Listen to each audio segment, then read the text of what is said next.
Ha, burilib kelavering, o'sha uydan chiqdim mana. Ha, Matizmi?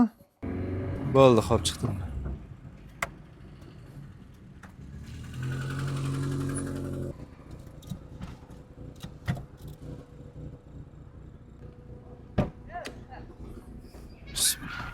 Assalomu alaykum. Assalomu alaykum.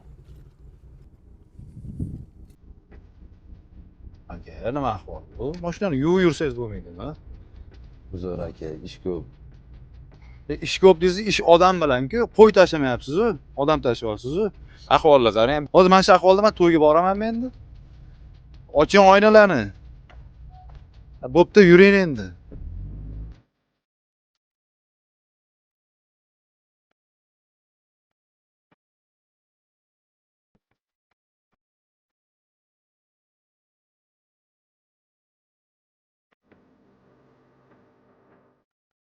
Yetib keldik aka.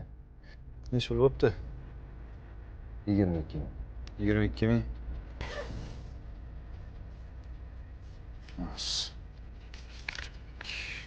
Yirmi, 40, 50. Anasiga 60 ming. Bu ko'pmi? 22 ming bu yo'l haqqi. Qolgan pulga iloj bo'lsa mo'ka qilib oling. Akamisiz, ukamisiz bilmadimu, do'stona maslahatim.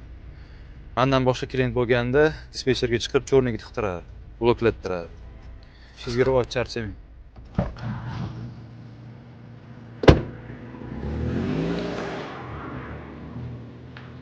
Hurmatli kuzatuvchilar, ko'rib turganingizdek, bu rolik orqali men o'zimni boyvachcha qilib ko'rsatish yoki bunaqangi sharoitdagi taksist akalarimizni kamsitish niyatim yo'q.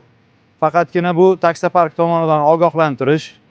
Sababi yaqinda shunaqa holat kuzatilgan.